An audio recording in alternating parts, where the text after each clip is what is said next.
नाव सयाजी वसंत शिंदे, गाव अंतवडी, तालुका कराड. आता हा रस्ता पूर्ण माझ्या हातीतनंच गेलेला आहे. त्यांनी त्या टँकर माझा फाउंडेशन बी फोडले बघा, तिकडं पूर्ण फाउंडेशन फोडले. त्याचं काही नुकसान मला दिलेलं नाही. शिवाय माझ्या पिकावर पूर्ण त्या आंब्यावर पिकावर पूर्ण तुरळा उडलेला आहे. ह्याचं काही मला काही दिलं नाही नुकसान. पूर्ण पाणी तुंबल्यामुळे पूर्ण तिकडं त्या गावात पूर्ण नुकसान झालेलं आहे सगळं. पूर्ण त्या झाडाचं बुंद तिथं तसेच टाकले, दगडात तसेच. वर निघाय वाट नाही मला रस्त्यावर निघाला. अशी अवस्था करून ठेवली पाहिजे. सांगून तुमचं कोण लक्ष देत नाही, कोणताही अधिकारी लक्ष देत नाही. तुमची इथून पुढची भूमिका काय? आमची भूमिका एकच की लवकर शासनाला लक्ष देऊन शेतकऱ्यांना मोबदला देऊन. आम्ही काय रस्त्याला अडवित नाही, पण आमचा त्या रस्त्यात भूसंपादनेचा मोबदला द्या आम्हाला, एवढं आमची दुसरं काय आमच्याकडे. माझं नाव रामचंद्र. माझी प्रतिक्रिया रेशीम उद्योगाचा जवळजवळ हे रस्ता चालू झाल्यापासूनच का नाही माझा तो गेलायच पूर्णच 100% गेलेला आहे. आणि मी प्रत्येक बारीला त्यांना सांगतो, त्यांना सहकार्य केलं, सगळं गोष्टी केली बाबा. त्यांना सहकार्य केलं की आपल्याला ती सहकार्य करते. उलट त्यांना सहकार्य केलं का नाही, त्यांनी त्यांचाच फायदा घेतला नुसता. माझं पूर्ण 100% नुकसान केलं. काय नेमकं काय नुकसान झालं या रस्त्यामुळं उद्योगाचं? उद्योगाचं म्हणजे तुळड्या नाही का नाही, रेशीम उद्योगाचं नाही, पूर्ण 100% लॉस झाली. कीड पाक मेली बाप नाही, त्याचं काही हेच नाही. रेशीम जे बनतो ना पूर्ण लॉस झाला. त्याचा लॉट आहे ना आता चालू त्यांना झाला. दाखवलं, त्यांनी बी येऊन बघितलं त्यांनी. काही नाही केलेलं त्याच्यावर. हो हो हो हो नुसतं केलं. बाकी 6 महिने झाले यार चालू आहे. मी दिलीप शंकर कुंभार, राहणार अंतवडी. हे जे पाणी सोडतात रस्त्याचं काम चालू आहे, इथं पूल आहे. तिथं त्यांनी पुलाखाली 1.5 फुटाचीच पाईप टाकली. त्यांना वेळोवेळी सांगितलं होतं की मोठी पाईप टाका, आणि पाईप टाकून खालच्या बाजूला जे पाईप आहे ती पूर्ण चोकोप आहे. त्याच्यावरती दगड मातीने पुरी पॅक आहे. आणि जे पाणी शासनानं सोडलं होतं ते सर्व पोलाला थटून पॅक होऊन 419 गटातला सगळा गहू माझा बुडला होता, सगळा गहू. त्याचं व्हिडिओ रेकॉर्डिंग माझ्याकडे आहे ऑलरेडी. पाणी सगळं तुंबलेलं, गावात गेलेलं सगळं पाणी आहे. आम्ही भांडायला इथं आलो नाही. मी त्या रेड्डी साहेबांची गाठ घेतले, सगळ्यांची गाठ घेतले. ते म्हणले ती बोराटे साहेबांना भेटा, तुमची ते नुकसान भरपाई काय असेल ते आपण देऊ. पण त्यांनी अजून काही दिलेली नाही आणि आम्हाला ती भेटावी. ते गहू पुरं गहू आता तो काढून सुद्धा फायदा नाही, एवढं नुकसान झालेलं गावाचं.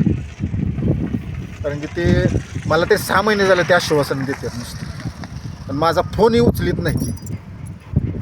फोन नंबर दिलाय, फोनही उचलीत नाही. काही करीत नाही. अशी वाहनं रोज येते. ते दोरळा बघाय सगळा पूर्ण दोरळा पिकावणे उडतोय.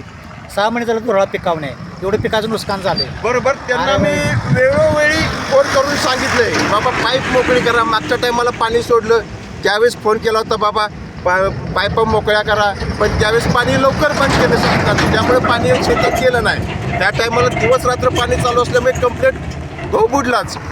शेवटी आम्ही स्वतः JCP आणला पहाटे आणि ती पाईप मोकळी केली. नंतर पाणी खाली गेलं. आम्ही त्यांची माणसंसुद्धा इथं अवेलेबल उभी होती JCP असताना.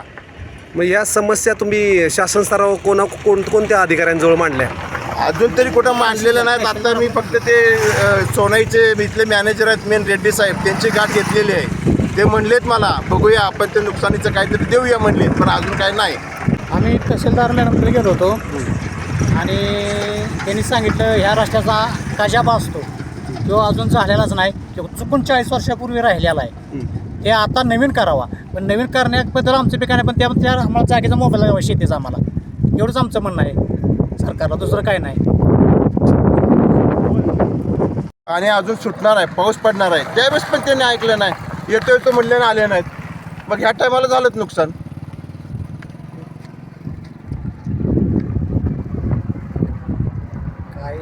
कोणतेही अधिकारी आमच्या पुढ्या काढून बघितल्या, गहू पिटाळा फुगलाय. सरकारी अधिकारी पोलीस स्टेशनला गेलो, पोलीस स्टेशन काय नाही, वर तिकडे गेलो तहसीलदारांच्याकडे, काय करणार? तिकडे 4-5 पुती गहू होईल, वर्ष गेलं असतं आमचं. कोर्टात हायकोर्टात जायचं आमची एवढी ताकद नसताना बी आता आम्ही काय करायचं? शेतकऱ्याला न्याय कुठे देणार, कुठं मागायचा मी न्याय? सांग.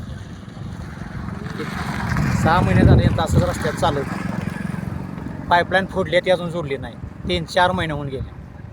ही कशी फोडली बघ लगेच. व्हिडिओ आपला हे गहू बुडलेला व्हिडिओ रेकॉर्डिंग केलेलं आहे मी त्याचं सगळं. गहू बुडला, इथं पाणी जातं, त्या स्कीमचं पाणी सोडलं एकदम खाली. त्यांना मी किती वेळा फोन केले, कोणी काय लक्ष देत नाही, काय नाही. सगळ्या शेतकऱ्यांना भयंकर त्रास आहे.